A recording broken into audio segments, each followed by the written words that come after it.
பூமி நம்மளோட வீடு. காலத்தோட ஆரம்பத்திலிருந்து சுமார் 108 பில்லியன் மக்கள் பூமியை தங்களோட வீடுன்னு சொன்னதா ஆய்வுகள் சொல்லுது. இன்னைக்கு நம்ம கிரகத்துல வாழறதோ 7 பில்லியனுக்கும் குறைவானவர்களே.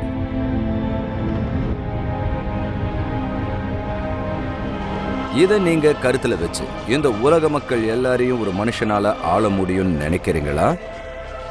அப்படிப்பட்ட சக்தியின் சாத்தியம் இல்லாததா தெரியலாம். ஆனா பல மனிதர்கள் முயற்சி செஞ்சதை வரலாறு நிரூபிக்குது. பல நூற்றாண்டுகளா போர் வீரர்கள், தளபதிகள், அரசியல்வாதிகள், அப்புறம் மத தலைவர்கள் இந்த உலகத்தை ஆள்ற முயற்சியில கண்ணியம் அப்புறம் அதிகாரத்துக்காக போராடுறதுக்கு தெளிவில்லாத நிலைமையில இருந்து உயர்ந்து இருக்காங்க. கிரேட் அலெக்சாண்டர் 20 வயசுல பண்டைய உலகத்தை ஜெயிக்கணும்னு புறப்பட்டார். ரோம பேரரசரோட சீசர்கள் எல்லா ரோடுகளும் ரோம இணைக்கிறத உறுதி செய்ய கொடூரமான புத்திசாலித்தனத்தோட ஆட்சி செஞ்சாங்க. ராணுவ மேலாதிக்கத்துக்கான நெப்போலியனோட உந்துதல் எல்லாருக்கும் பேரரசராக இருக்கணும்னு அவரோட முழு ஆர்வத்தையும் தூண்டுச்சு. அடால்ஃப் ஹிட்லர் தன்னோட ஒற்றர்களை வச்சு இந்த பூமியை சுத்தப்படுத்தவும் அவரு இந்த பூமியில ஒரு சூப்பர் இனத்தை உருவாக்கவும் முயற்சி செஞ்சாரு. ஆனா இன்னைக்கு நம்ம உலகம் எல்லா நாகரிகத்தையும் கண்ட்ரோல் பண்ண ட்ரை பண்ற பைத்தியக்காரங்களோட இப்படிப்பட்ட கடுமையான சூழ்ச்சிகளுக்கு அப்பாற்பட்டதா இருக்கு. அமைதியை வாக்கு பண்ணிட்டு ஆனா மோசமான கஷ்டத்தை தர புத்திசாலித்தனமான தலைவர்களோட சூழ்ச்சிகளுக்கும் தந்திரங்களுக்கும் இரையாகாம நம்முடைய சமுதாயம் இன்னைக்கு ரொம்ப நுட்பமா இருக்கு. சரிதானே? தப்பு.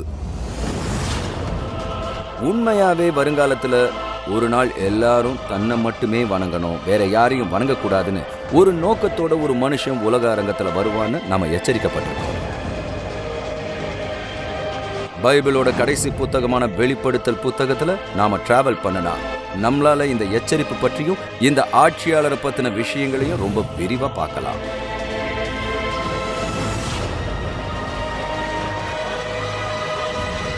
அப்படின்னா இந்த நேரத்துல கூட தன்னோட பதவி உயர்வுக்காக தயாராகிட்டு இருக்கிற இந்த முட்டாளானவன், இந்த சர்வாதிகாரி, இந்த கொடூரமான உலக தலைவர் யார்?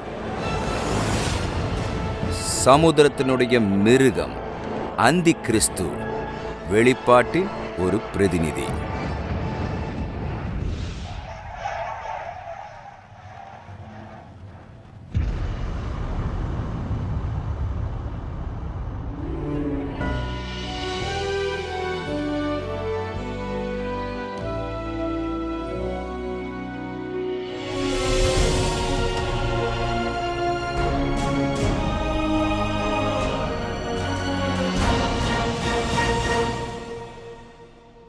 அந்தி கிறிஸ்து உலகத்தோட மேடையில் ஏறும்போது உலகம் அவனை வரவேற்க காத்திருக்கும்.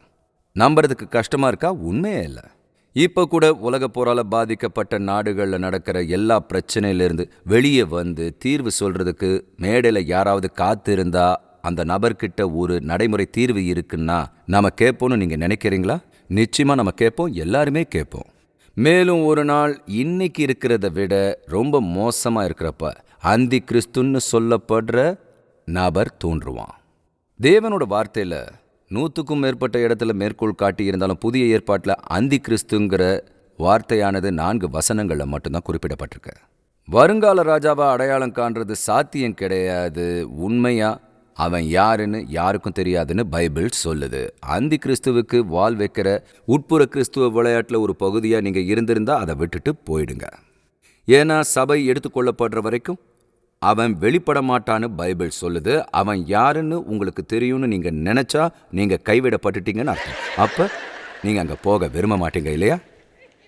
அவன் யாருன்னு நமக்கு தெரியல, ஆனாலும் அவன் எப்படிப்பட்டவன் தெரியும். பைபிள் நமக்கு நிறைய விவரங்களை தருது. நான் சொன்னது போல பைபிள் வசனத்தில் ஒரு 100 பகுதிகள் இந்த நபரை பற்றி சொல்லுது. அதெல்லாம் பெரும்பாலானது தானியேலையும் வெளிப்படுத்தலையும் இருக்கு. அங்கே அவனை பற்றி ஏராளமான தகவல்கள் இருக்கு. முதல்ல அவனோட ஆயுதத்தை பற்றி நமக்கு சொல்லப்படுது. தானியேல் 8ல் நாம் இந்த வார்த்தைகளை வாசிக்கிறோம். அவர்களுடைய ராஜ்ய பாரத்தின் கடைசி காலத்திலோ வென்றால் பாதகருடைய பாதகம் நிறைவேறும்போது மூர்க்க முகமும் சூதான பேச்சுமுள்ள சாமர்த்தியமான ஒரு ராஜா எழும்புவான். அவனுடைய வல்லமை பெருகும், ஆனாலும் அவனுடைய சுய புத்தியினால் அல்ல. அவன் அதிசயமான விதமாக அழிம்புண்டாக்கி அனுகூலம் பெற்று கிரியை செய்து பலவான்களையும் பரிசுத்த ஜனங்களையும் அழிப்பான். இந்த உபத்திரவம் ஆரம்பத்தில் முதல்ல தெளிவில்லாத அச்சுறுத்துகிற ஒருத்தன் எழும்புவான். அவன் ஜனங்கள் மத்தியில் இருந்து வருவான்னு பைபிள் சொல்லுது. வெளிப்படுத்துதல் 13:1 சொல்லுது.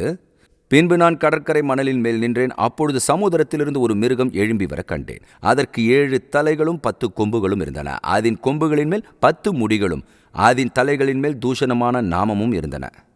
வெளிப்படுத்துதல் புத்தகத்தில் சமுத்திரம் சீங்கிற வார்த்தையை நீங்கள் எங்கே பார்த்தாலும் பொதுவாக அது நீர்நிலைகளை குறிக்காம அது மனுஷங்களோட பெரிய குழுக்களை குறிக்குது. அங்கே தான் நமக்கு மனித குலத்தினுடைய சமுத்திரங்கிற வார்த்தை கிடைக்குது. வெளிப்படுத்துதல் புத்தகத்தில் அந்த வார்த்தையை நீங்கள் பார்க்கும்போது அது மனித குலத்தின் சமுத்திரத்தை குறிக்குது. அதனால் இந்த அந்தி கிறிஸ்து இந்த காலகட்டத்தில் உயிரோடு இருக்கிற மனித சமுத்திரத்திலிருந்து எழுகிறான். அவனுடைய ஆயத்தம், அவனுடைய அறிமுகத்தையும் கூட கவனிங்க. 2 தெசலோனிக்கேயர் 2வது அதிகாரத்தில் அந்தி கிறிஸ்துவை பற்றி நாம் இதை வாசிக்கிறோம். எவ்விதத்தினாலும் ஒருவனும் உங்களை மோசம் போக்காதபடிக்கு எச்சரிக்கையாயிருங்கள். ஏனெனில் விசுவாச துரோகம் முந்தி நேரிட்டு கேட்டின் மகனாகிய பாவ மனுஷன் வெளிப்பட்டால் ஒழிய அந்த நாள் வராது. அவன் எதிர்த்து நிற்கிறவனாயும் தேவனெனப்படுவதெதுவோ ஆராதிக்கப்படுவதெதுவோ அவை எல்லாவற்றிற்கும் மேலாக தன்னை உயர்த்துகிறவனாயும் தேவனுடைய ஆலயத்தில் தேவன் போல் உட்கார்ந்து தன்னை தான் தேவனென்று காண்பிக்கிறவனாயும் இருப்பான். இங்க நல்லா கவனிங்க. அக்கிரமத்தின் ரகசியம் இப்பொழுதே கிரியை செய்கிறது, ஆனாலும் தடை செய்கிறவன் நடுவிலிருந்து நீக்கப்படும் முன்னே அது வெளிப்படாது. பவுல் இந்த தெசலோனிக்கிய சர்ச்சுகளுக்கு எழுதும்போது அவர் நமக்கு சில முக்கியமான தகவல்களை தந்திருக்காரு. அந்தி கிறிஸ்து வெளிப்படுத்தப்பட்ட இந்த 7 வருட உபத்திரவ காலம் விசுவாச துரோகம் நடக்கும் வரை நடக்க முடியாதுன்னு அவர் சொல்றாரு. இந்த விசுவாச துரோகங்கிற வார்த்தை புது ஏற்பாட்டில் 2 தடவை மட்டுமே இருக்கு. மற்ற இடத்துல கைவிடுதல்ங்கிற வார்த்தையால மொழிபெயர்க்கப்பட்டிருக்கு. பவுல் சொல்றது என்னன்னா, உபத்திரவ காலம் நடக்கிறதுக்கு முன்னாடி சிலர் மதம்னு சொல்ற நாம விசுவாசம்னு சொல்ல கூடியதிலிருந்து ஒரு மிகப்பெரிய நகருதலான விசுவாசத்தின் பாரம்பரிய நம்பிக்கைகள் கைவிடப்படுதல் இருக்கும். இப்போ இது பலருக்கு ஆச்சரியமா இருக்கும். ஏன்னா சுவிசேஷர்களா பல வருஷங்களா இயேசு கிறிஸ்து திரும்ப வர்றதுக்கு முன்னாடி ஒரு மிகப்பெரிய எழுப்புதல் நடக்கும். 100கணக்கான ஆயிரக்கணக்கான ஜனங்கள் இயேசுகிட்ட திரும்பி வருவாங்கன்னு சொல்ல கேட்டிருக்கோம். இது உண்மைன்னு நான் உங்ககிட்ட உறுதியாக சொல்லிக்க விரும்புகிறேன். இயேசு வரதுக்கு தாமதிச்சா அங்கே வரதுக்கு முன்னாடி நிறைய எழுப்புதல்கள் இருக்குன்னு நான் நம்புகிறேன். ஆனால் கிறிஸ்துக்கிட்ட பல தேசங்கள் வரும்போது ஒரு மிகப்பெரிய எழுப்புதல் இருக்காது. உண்மையிலேயே நேரெதிராக இருக்கிறது தான் உண்மை. இயேசு கிறிஸ்து திரும்பவும் வர்றதுக்கு முன்னாடி விசுவாசத்திலிருந்து ஒரு ரொம்ப பெரிய வீழ்ச்சி இருக்கும். அது 2 சாட்சிகளாலையும் 1,44,000 பேராலையும் தான் ஒரு மிகப்பெரிய எழுப்புதல் சபை எடுத்துக்கொள்ளப்பட்டதுக்கப்புறம் உபத்திரவ காலத்தில் இருக்கும். இப்போ நான் இங்கே ஒரு நிமிஷம் நிறுத்தி இந்த விசுவாச துரோகம் அதோட ஆரம்ப கட்டத்தில் இருக்குங்கிறதுக்கு உறுதியான சில ஆதாரங்கள் இருக்குன்னு சொல்லுவேன். ஜார்ஜ் பர்னா அப்புறம் பிற ஆராய்ச்சியாளர்கள் கிட்ட இருந்து நாம் படித்த புள்ளி விவரங்கள் எல்லாம் கஷ்டப்பட்டு தான் நாம் சுவிசேஷர்களை ஏற்றுக்கிறோன்னு சொல்கிறாங்க. இயேசு தன்னோட ஒலிவமலை பேச்சில் இதை பற்றி பேசினார். அவர் சொன்னது இதுதான்: அப்பொழுது அநேகர் இடரல் அடைந்து ஒருவரையொருவர் காட்டிக் கொடுத்து ஒருவரையொருவர் பகைப்பார்கள். அநேக கள்ள தீர்க்கதரிசிகளும் எழும்பி அநேகரை வஞ்சிப்பார்கள். அக்கிரமம் மிகுதி ஆவதினால் அநேகருடைய அன்பு தணிந்து போகும். உபத்திரவம்னு சொல்கிற இந்த சம்பவம் நடக்கிறதுக்கு முன்னாடியும் அதுக்கு முந்தின சபை எடுத்துக்கொள்ளப்படுதல் நடக்கிறதுக்கு முன்னாடியும் இன்னொன்று நடக்கும்னு பைபிள் சொல்லுது. தடை செய்கிறவன் நீக்கப்படுற வரைக்கும் அந்தி கிறிஸ்து வர முடியாதுன்னு பைபிள் சொல்லுது. சில நிமிஷங்களுக்கு முன்னாடி நாம் படித்த தெசலோனிக்கேயர் 10 அப்படி தான் சொல்லப்படுது. சரி, யார் இந்த தடை செய்கிறவன்? தடை செய்கிறவர் வேற யாரும் கிடையாது, பரிசுத்த ஆவியானவர். அவர் நம்ம ஒவ்வொருத்தருக்குள்ளேயும் வாழறவர். மேலும் தடை செய்கிறவர் ஒரு நாள் நீக்கப்படுவார்னு பைபிள் சொல்லுது. அது எப்போ நடக்கும்? சரி, நாம் வெளியேறப்போ தடை செய்கிறவர் நமக்குள்ள வாழறதுனால வெளியேறுவார். சர்ச் எடுத்துக்கொள்றது நடக்கிறப்ப பரிசுத்த ஆவியானவருடைய உள்ளான இருப்பு இந்த பூமியிலிருந்து எடுக்கப்படும். பரிசுத்த ஆவியானவர் அப்போ இருக்க மாட்டாரா? அப்படி இல்லவே இல்லை. ஆனால் அவருடைய இருத்தல் எப்பவும் வல்லமையா நம்ம இதயத்தில் வசிக்கிற முறையில் இருக்க மாட்டார்னு சொல்கிறேன். பழைய ஏற்பாட்டில் அவர் இருந்த மாதிரி அப்பப்போ ஜனங்கள் மேலே வருவார், ஆனால் எல்லா இடத்துலையும் இருக்க மாட்டார். அதனால் இப்போ நான் சொல்கிறத கவனிங்க. ஒரு நாள் சபை எடுத்துக்கொள்ளப்படுதல் நடக்கும். மேலும் கிறிஸ்துவர்கள் பரலோகத்துக்கு போகும்போது இந்த பூமியில் இப்போ பரிசுத்த ஆவியானவர்னு அறியப்படுற அவர் நீக்கப்படுகிறார்னு பைபிள் சொல்லுது. நம்ம பூமியில் எதுவுமே நடக்கலைன்னா நம்ம நாடுகளோட கலாச்சாரங்களில் என்ன நடக்குன்னு உங்களால் கற்பனை செய்ய முடியுமா? இங்கே நம்ம நாட்டில் நம்ம கலாச்சாரத்தில் நரகத்தை உடைக்காம தடுக்கிற ஒரு கண்ட்ரோல் பண்ணுற அதிகாரம் இருக்கிற பக்தியான ஆண்களும் பெண்களும் முக்கியமான இடங்களில் நின்று இல்லைன்னு சொல்கிறாங்க. ஆனால் ஒரு நாள் அது எல்லாமே சுத்தமாக மறைஞ்சு போயிடும். மேலும் பரிசுத்த ஆவியானவரும் இருக்க மாட்டார். தடை செய்கிறவர் இங்கிருந்து அகற்றப்படுவார். தடை செய்கிறவர் அகற்றப்படும் போது அக்கிரமமும் விசுவாசமும் துரோகமும் நடக்கும். அதுக்கப்புறம் அந்தி கிறிஸ்துன்னு சொல்லப்படுறவன் வெளிப்படுவான். அந்தி கிறிஸ்து இன்னைக்கு எங்கேயாவது வாழ்ந்துக்கிட்டு இருக்க முடியுமா? கண்டிப்பாக முடியும். ஏன்னா அவன் குழந்தையா வெளிப்பட போகிறதில்ல, அவன் ரொம்ப பெரியவனாக தான் வெளிப்படுவான்.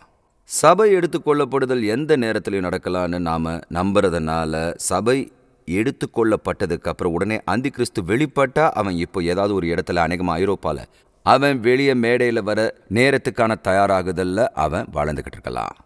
சரி, அவன் எப்படிப்பட்டவன்? அந்தி கிறிஸ்து எப்படிப்பட்டவன்? சரி, பைபிள் சொல்கிறப்ப அவன் யாருன்னு நமக்கு சொல்லலை. அவனை பற்றி நிறைய சொல்லுதுன்னு நான் சொன்னேன். முதல்ல அவனுடைய குணநலன். வெளிப்படுத்துதல் 13:5 நீங்கள் உங்கள் பைபிளில் வச்சுருந்தா அதை கவனிங்க, இல்லைனா ஸ்க்ரீனை கவனிங்க. பெருமையானவைகளையும் தூஷணங்களையும் பேசும் வாய் அதற்கு கொடுக்கப்பட்டது என்று நமக்கு சொல்லப்படுது. அப்புறம் என்ன சொல்லுதுன்னா, அவன் பெருமை உள்ளவனாகவும் உன்னதமானவருக்கு விரோதமாக வார்த்தைகளை பேசுகிறவனாகவும் இருப்பான் என்று தானியேல் சொல்கிறார். இப்போ அந்த வார்த்தைகள் எல்லாத்தையும் எடுத்து அதை ஒன்றா சேர்த்து அசைச்சோன்னா வர ஒரு விஷயம், அந்தி கிறிஸ்து நாக்கு வன்மையுள்ள ஈர்க்கக்கூடிய பேச்சாளராக இருப்பான். அவன் தன்னுடைய தனிப்பட்ட இருப்பால் மக்களை கவர்ந்து இழுக்க முடியும். அதோட அவன் டிவியை ஆச்சரியப்படுற விதத்தில் யூஸ் பண்ணுவான்னு நான் நம்புகிறேன். நம்ம காலத்தில் நம்மக்கிட்ட அது அதிகமாக இல்லை. அதாவது நம்மக்கிட்ட ஜான் எஃப் கென்னடி இருந்தால் நிச்சயமாக அவர் சராசரி பேச்சாளர்களை விட சிறந்தவர். நம்மக்கிட்ட ரொனால்டு ரீகன் இருந்தார், அவர் சிறந்த பேச்சாளர். நம்மளோட தற்போதைய ஜனாதிபதி தேர்தல் நேரத்தில் தன்னோட பேச்சாற்றலால் ரொம்பவே ஈர்க்கக்கூடியவராகவும் இன்னும் சிலர் போல வார்த்தைகளை ஒன்றா இணைக்கிற திறன் கொண்டவராகவும் இருக்கார். சில வருஷத்துக்கு முன்னாடி ஒருத்தர் என்கிட்ட ஒரு வீடியோ தந்தது ஞாபகம் இருக்குது. அது பழசாகவும் கீரல் விழுந்ததாகவும் இருந்துச்சு. ஆனால் ஹிட்லர் ஜனங்களுக்கு முன்னாடி வந்தப்போ அது எப்படி இருந்துச்சுங்கிறத யாரோ ஒருத்தர் மறுபடியும் செஞ்சாங்கன்னு நான் நினைக்கிறேன். அதோட ஹிட்லர் ஒரு மாபெரும் வெற்றிகரமான பேச்சாளர்னு சொல்கிறாங்க. அவர் ஜனங்களை ஒரு பெரிய கூட்டமாக கூட்டி எல்லாரும் இணங்குற மாதிரி ரொம்ப மென்மையாக பேச ஆரம்பிப்பார். அப்புறம் கொஞ்சம் கொஞ்சமாக தன்னோட பேச்சை முடிக்கிற வரைக்கும் ரொம்ப சத்தமாக பேசுவார். அவர் கத்திக்கிட்டு இருப்பார். அவருக்கு பதில் சொல்ல ஜனங்களும் கத்துனபடி தங்களோட காலை ஊன்றி நிற்பாங்க. சரி, ஹிட்லரையும் ரொனால்டு ரீகனையும் ஜான் எஃப் கென்னடியையும் பராக் ஒபாமாவையும் எடுத்துக்கிட்டு அவங்களையெல்லாம் சேர்த்து 4-5 தடவை 2 மடங்காக போட்டு பாவம் மனுஷன் மேடையில் அவனோட இடத்தையும் உலக மக்களுக்கு உரையாற்ற தொடங்கும் போது எப்படி இருக்குன்னு உங்களுக்கே புரியும். அவன் ஆச்சரியப்படுற அளவில் திறமையான பேச்சாளனாக இருப்பான். அவன் ரொம்பவே ஈர்க்கக்கூடியவனாக இருப்பான்னு பைபிள் நமக்கு சொல்லுது. மற்றவர்களை பார்க்கிலும் பருமனாக தோன்றினதுன்னு தானியேல் 7:20 சொல்கிறாரு. வேற வார்த்தையில் சொல்லணும்னா கண்ணை கவர்றவனாக இருப்பான். நீங்கள் எப்போவாவது கண்ணை கவருகிற ஒரு நபர் கூட இருந்திருக்கீங்களா?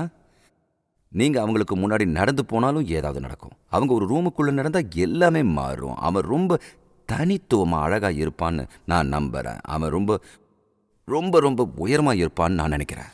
அவன் சிறந்த அறிவாற்றல் கொண்ட ஒருத்தனாவும் இருக்க போறான்னு பைபிள் சொல்லுது. சூதான பேச்சும் உள்ள சாமர்த்தியமான ஒருத்தனும் அவன் தன்னோட உபாயத்தினால வஞ்சகத்தை கைகூடி வர பண்ணுவான்னு தானியேல் அவனை பற்றி விவரிக்கிறாரு. இவன் ஒரு விதமான கவரக்கூடியவனா இருக்க போறான். இந்த மாதிரியான விஷயம் உலகத்தில் எப்படி நடக்கும்னு நாம் ஆச்சரியப்படலாம், ஆனால் நடக்கும். அதோட இந்த பழைய பாவம் நிறைஞ்ச தேவனை நிராகரிக்கிற தங்களுக்கு இருக்கிற வேதனையை சரி பண்ணி தங்களுக்கு நம்பிக்கையை தர உலகம் தேடுற ஒரு நபரா அவன் நிச்சயமாக இருப்பான். அவன்கிட்ட ஒரு பிளான் இருக்குது. அந்த திட்டம் தானியேலை பொறுத்த வரைக்கும் இவன் சமாதானமாய் நுழைந்து இச்சகம் பேசி ராஜ்யத்தை கட்டி கொள்வான். ரொம்ப ரொம்ப பொருத்தமான வார்த்தைகள். அந்தி கிறிஸ்து முதல்ல ரொம்ப கம்மியான ஈர்ப்பு கொண்ட நிறைய சின்ன சின்ன அரசியல் தலைவர்கள் போல ஆரம்பிப்பான். ஆனா கொஞ்சம் கொஞ்சமா அவன் அதிகாரத்தை கைப்பற்றுவான். மற்ற எல்லா உலகத் தலைவர்களை தோக்கடிக்கிறதும் கடைசியா தேவையான எல்லா வழிகள்லையும் முதல்ல வஞ்சித்து இச்சகம் பேசி அதுக்கப்புறம் அதிகாரத்தில் உலகத்தை கைப்பற்றுவான். அவன் ரொம்ப பெருமை கொண்டவனாக இருப்பான். அது தேவனை தூஷிக்கும்படி தன் வாயை திறந்து அவருடைய நாமத்தையும் அவருடைய வாசஸ்தலத்தையும் பரலோகத்தில் வாசமாய் இருக்கிறவர்களையும் தூஷித்ததுன்னு பைபிள் நமக்கு சொல்லுது. அது மக்களோட கவனத்தை பெற்ற உடனே அவங்க பரலோகத்துக்கு போன காணாமல் போன எல்லாரையும் பற்றி பேச ஆரம்பிப்பாங்க. அந்தி கிறிஸ்து தன்னோட வார்த்தைகளால் பரலோகத்தை தூஷிக்கிற வாய்ப்பை பெறுவான். தேவனை தூஷிக்கிறது மட்டும் இல்லை, அவருடைய நியாயப்பிரமாணம், அவரோட அன்பு, திட்டம், அவரோட குடும்பம், அப்புறம் அவருடைய குமாரன், அவங்களையும் தூஷிக்கிற வாய்ப்பை பெறுவான். அவன் பரலோகத்தின் தேவனுக்கு எதிராக தன்னோட கோபத்தை ஊற்றுவான். பைபிள் சொல்கிறது அதுதான். அவன் தன்னோட சொந்த மதத்தை ஆரம்பிக்கிறதுல மத அமைப்பு, வரலாறு, அப்புறம் ஸ்திரத்தன்மையுடன் சம்பந்தப்பட்ட எதையும் அகற்றுவான். அவன் தேவனை அழிக்க முயற்சி செய்வான். ஒவ்வொரு சர்ச்சும் ஒரு ரெஸ்டாரண்ட்டாகவோ இல்லை வேற மாதிரி ஆக்கவோ இல்லை இன்னைக்கு இருக்கிற மற்ற ஏதோ ஒன்றா மாற்றுறதே அவனோட குறிக்கோளாக இருக்கும். முழு உலகமும் உபத்திரவ காலத்தோட இந்த நேரத்தில் இந்த மனநிலையில தான் இருக்கும். ஒரு சமாதான உடன்படிக்கையை ஏற்படுத்த அவன் தன்னுடைய தந்திரத்தை பயன்படுத்துவான். அந்தி கிறிஸ்து இஸ்ரவேலில் இருக்கிற ஜனங்க கிட்ட அவங்களோட எதிரிகளால் அவங்க சூழப்பட்டு இருக்கும்போது வந்து, நீங்கள் என்னை நம்பினா உங்களை சுற்றி இருக்கிற எதிரிகள் கிட்ட இருந்தும் உங்களை காக்க நான் சமாதான உடன்படிக்கை செஞ்சுப்பேன். இது 7 வருட ஒரு உடன்படிக்கை. உடன்படிக்கையோட காரணமாக இஸ்ரவேல் மக்கள் மறுபடியும் அவங்க ரிலாக்ஸ் ஆகலான்னு நினைப்பாங்க. துரதிருஷ்டவசமாக அவங்க தங்களோட இராணுவ தயார் நிலையை கைவிடுவாங்க. அவங்க தங்களோட கலாச்சார மேம்பாடுகளை உருவாக்குறதுக்கு திரும்புவாங்க. அவங்க யூத தேவாலயத்தை புதுப்பிச்சு மறுபடியும் கட்டுவாங்க. ஆனால் பைபிள் சொல்லுது 7 வருட உடன்படிக்கையின் பாதியில், தானியேல் 9:27 இப்படி சொல்லுது, அந்த வாரம் பாதி சென்ற போது பலியையும் காணிக்கையையும் ஒழிய பண்ணுவார். அருவருப்பான செட்டைகளோட பாழாக்குகிறவன் வந்து இறங்குவான். நிர்ணயிக்கப்பட்டிருக்கிற நிர்மூலம் பாழாக்குகிறவன் மேல் தீரும் மட்டும் சொரியும் என்றான்.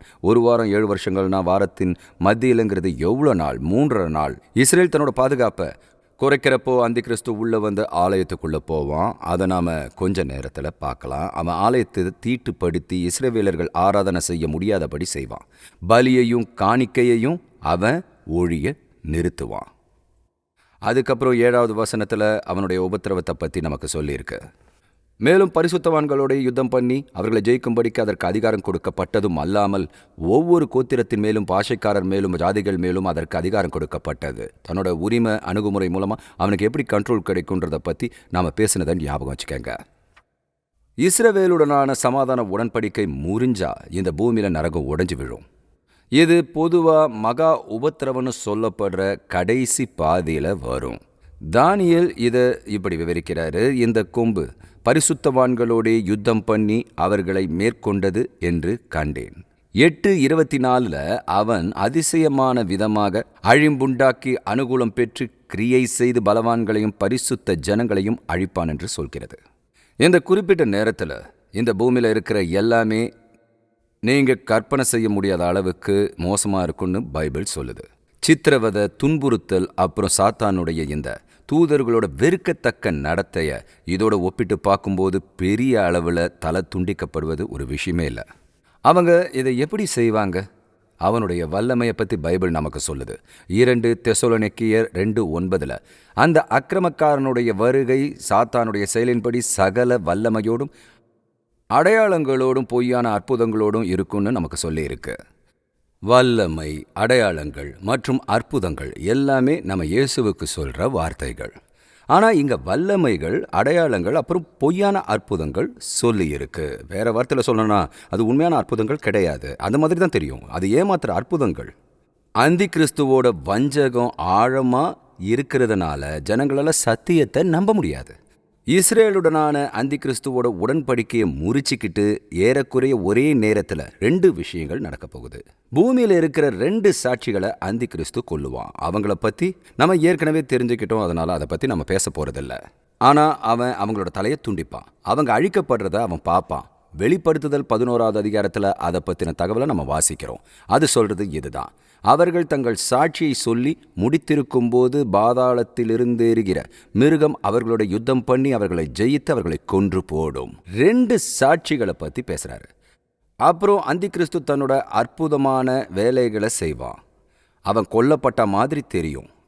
அதுக்கப்புறம் உலகம் முழுசையும் ஆச்சரியப்படுத்துகிற வகையில் உயிர்த்தெழுதலோட கோரமான போலியான சாத்தானுடைய வல்லமையால் அவன் மறுபடியும் உயிர்த்தெழுப்பப்படுவான்.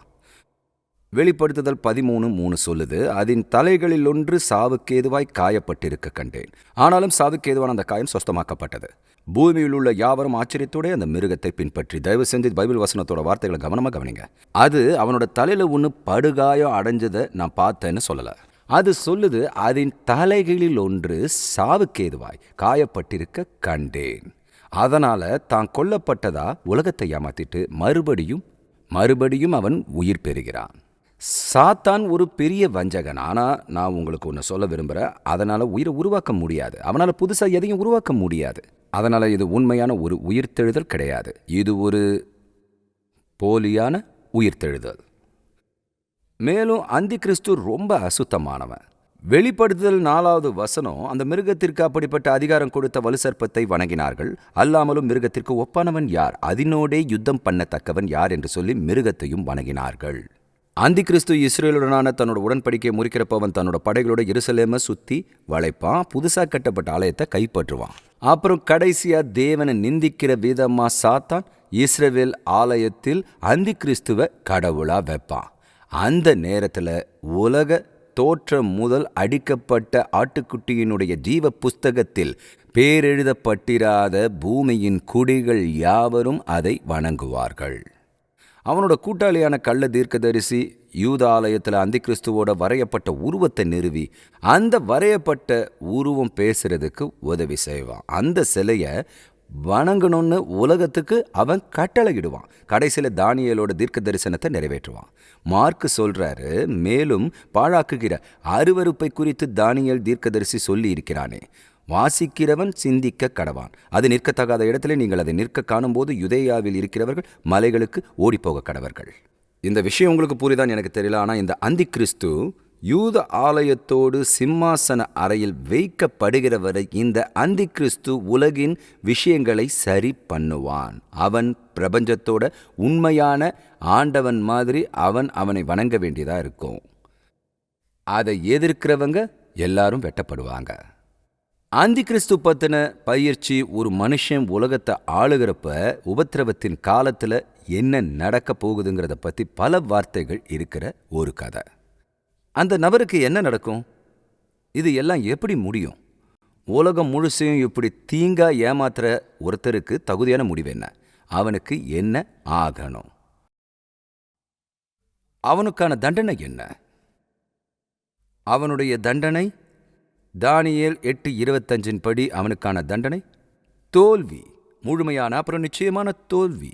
உபத்திரவ கால முடிவில் அவனோட சேனைகள் எல்லாம் கூடி கிறிஸ்துவின் சேனை பரலோகத்தில் இருக்கிறதாவும் பூமிக்கு அவர் வந்துட்டு இருக்கிறதாவும் அவனுக்கு சொல்லப்படும். அதோட அவன் இயேசு கிறிஸ்துவுக்கும் 2ஆம் வருகைக்கும் எதிராக போர் செய்ய தன்னுடைய படைகள் எல்லாத்தையும் ஒன்று சேர்ப்பான். கிறிஸ்து ஒரு வெள்ளை குதிரையில் ஏறி வருவார்னு தேவ தூதர்களோட கிறிஸ்துவை பின்பற்றுகிற நாம எல்லாரும் அந்த நிகழ்வை கவனிப்போம்னு சொல்லப்படுது. இப்போ இந்த தீய மனுஷனை தோக்கடிக்க இயேசு என்ன செய்ய போறாரு? அதிபதிகளுக்கு அதிபதியாயிருக்கிறவருக்கு விரோதமாய் எழும்புவான். ஆனாலும் அவன் கையினால் அல்ல, வேறு விதமாய் முறித்து போடப்படுவான்னு தானியேல் சொல்றாரு.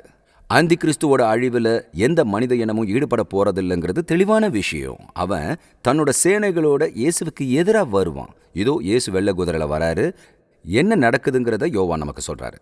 பின்பு மிருகமும் பூமியின் ராஜாக்களும் அவர்களுடைய சேனைகளும் குதிரையின் மேல் ஏறியிருக்கிறவரோடும் அவருடைய சேனையோடும் யுத்தம் பண்ணும்படிக்கு கூடி வர கண்டேன். மிருகம் கிறிஸ்துவுடன் நேருக்கு நேராக வரப்போ அவன் வேகமான ஒரு முடிவை சந்திப்பான். பவுல் தெசலோனிக்கேயருக்கு எழுதுறாரு, நீக்கப்படும் போது அந்த அக்கிரமக்காரன் வெளிப்படுவான். அவனை கர்த்தர் தம்முடைய வாயின் சுவாசத்தினாலே அழித்து தம்முடைய வருகையின் பிரசன்னத்தினாலே நாசம் பண்ணுவார். கர்த்தராக இயேசு கிறிஸ்துவுக்கு அந்திகிறிஸ்துவை சமாளிக்கிறது எவ்வளோ கடினமாக இருக்குன்னு தெரியுமா? இதை கவனிங்க.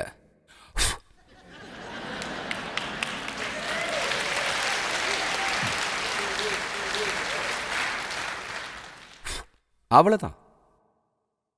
அவன் அழிக்கப்பட்டான், அவன் தோற்கடிக்கப்பட்டான். ஆனா அவன் சாகல.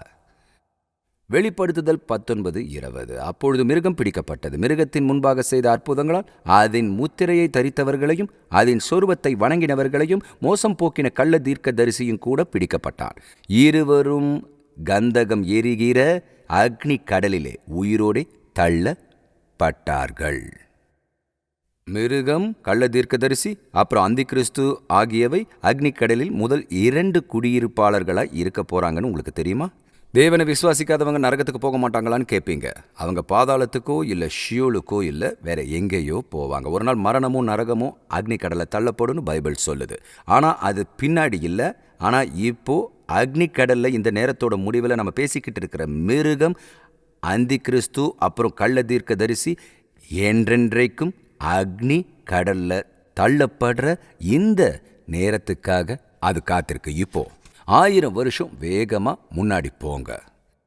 அவங்க அக்னி கடல்ல சிறை வைக்கப்பட்டு 1000 வருஷங்களுக்கு அப்புறம் ராஜ்ய நேரத்தில் நாம இப்போ மில்லினியத்தோட முடிவில் இருக்கோம். மிருகமும் கள்ள தீர்க்கதரிசியும் இன்னும் உயிரோடவும் வேதனையிலையும் இருப்பாங்க.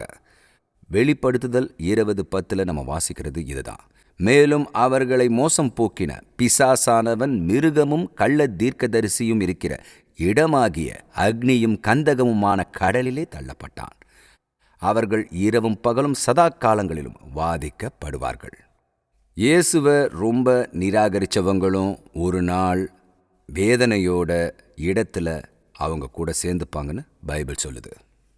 நண்பர்களே, நான் இப்போ உங்களுக்கு சொல்ல வேண்டியது இதுதான். இந்த விஷயத்துக்கு வர வரைக்கும் நிறைய பேருக்கு நல்லா இருக்கும். ஆனால் மக்கள் என்றென்றும் துன்புறுத்தப்படும் நரகம்னு சொல்கிற இந்த இடத்த பற்றி என்கிட்ட சொல்ல வேண்டாம். கந்தகம் அப்புறம் அக்னிங்கிற விஷயம் எனக்கு பிடிக்கவே இல்லை. அதனால் நீங்கள் அங்கே போகாதீங்க.